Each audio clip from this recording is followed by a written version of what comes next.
हर सफ़र एक छोटी शुरुआत से होती है और एनआईएस मैनेजमेंट का सफ़र शुरू हुआ था एक मिशन के साथ। भारत के युवा को देना था स्किल और ट्रेनिंग जो उन्हें कैरियर की राह पर आगे बढ़ाए। सालों तक ये कंपनी बनाती रही स्टूडेंट्स के लिए अपॉर्चुनिटी और एम्प्लॉयर्स के लिए ट्रेन प्रोफेशनल। कैरियर ग्रोथ और एम्प्लॉयमेंट की इस कहानी ने अब ले लिया एक नया मोड़, क्योंकि अब ये कंपनी जो कल तक क्लासरूम और ट्रेनिंग सेंटर में अपना फुटप्रिंट बना रही थी, आज खोल रही है दरवाजे स्टॉक मार्केट के लिए। एनआईएस मैनेजमेंट अपना आईपीओ लेकर आई है और सवाल ये है, क्या ये आईपीओ बनेगा इन्वेस्टर के लिए एक नई ग्रोथ स्टोरी का शुरुआत? चलिए इन्वेस्टर शुरू से शुरुआत करते हैं इस तकरीबन 52 करोड़ की आईपीओ की कहानी में। तो NIS security solution facility management है। ये 1985 में देवाजीत चौधरी जी ने इसको बनाया था और तब से लेकर अब तक ये विभिन्न अपना वेस्ट बंगाल से की कंपनी है। वेस्ट बंगाल से निकल करके अब ये बाकी स्टेट्स 14 स्टेट्स में है और 16,000 पर्सनल इसके अंदर काम करते हैं। सिक्योरिटी सर्विसेज मेनली प्रोवाइड करती है ये, जैसे कि इसके नाम पे है। तो इनकी टीम में है देवाजीत चौधरी जी हैं जो मैनेजिंग डायरेक्टर हैं, रीना चौधरी जी होल टाइम डायरेक्टर हैं और नीलिमा नेगोई जी जो हैं एग्जीक्यूटिव डायरेक्टर हैं कंपनी के। इनके कंपनी करती क्या है, तो कंपनी पहला जैसे हम जानते हैं सिक्योरिटी सर्विसेज प्रोवाइड करती है, फिर facility management, house keeping, electronic security, due diligence investigation. Due diligence investigation मतलब कागज़ों के बारे में पता लगाना। एग्जाम्पल, कोई बंदा अगर कहीं से ग्रेजुएशन किया है और वो फेक सर्टिफिकेट कहीं देता है तो ये उसका ड्यू डिलिजेंस भी करते हैं, और इवेंट सिक्योरिटी भी करते हैं। तो चलिए जानते हैं इस कंपनी के स्वॉट एनालिसिस में कंपनी कहाँ टिकती है अपने स्वॉट एनालिसिस पे। तो सबसे पहले कंपनी का स्ट्रेंथ जान लेते हैं। तो स्ट्रेंथ, कंपनी का स्ट्रॉन्ग प्रेजेंस है 16,000 ट्रेन सिक्योरिटी पर्सनल के साथ। जितना बड़ा वर्कफोर्स उतनी क्रेडिबिलिटी और रीच होती है इनकी इस मार्केट में।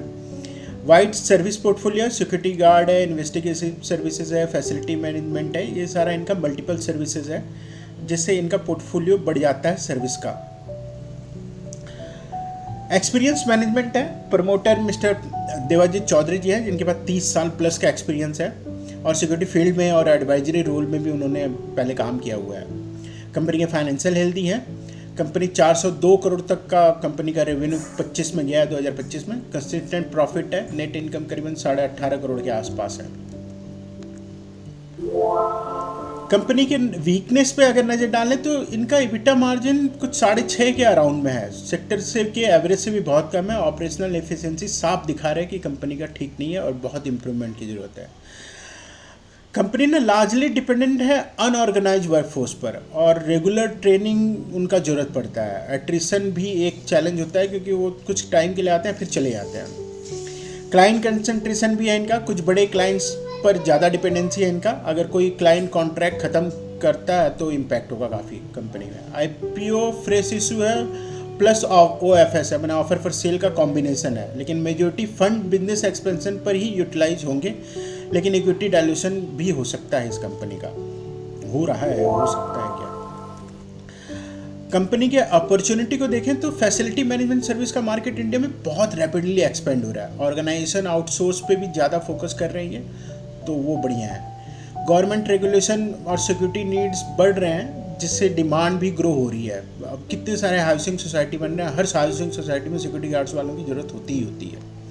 रैपिड अर्बनाइजेशन, जहाँ जैसे जैसे शहर बनेंगे, real estate, commerce space, malls का ग्रोथ होगा फैसिलिटी, तो सिक्योरिटी की ज़रूरत बढ़ती ही जाएगी। हाँ, और लिस्टिंग के बाद कंपनी को ब्रांड विजिबिलिटी मिलेगी और नए सेक्टर में इनका पेनिट्रेशन हो सकता है।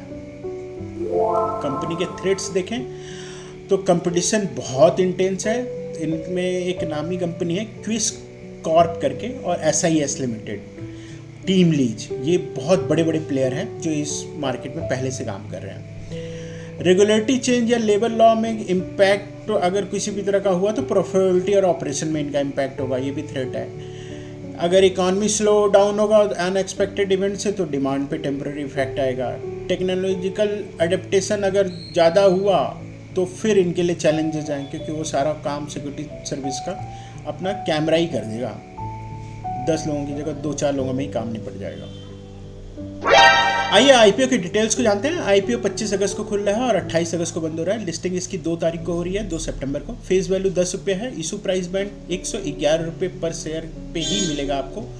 लॉट साइज 1200 शेयर है। सेल टाइप फ्रेश कैपिटल कम ऑफर पर सेल दोनों है। टोटल इशू साइज जो है 60 करोड़ के आसपास है।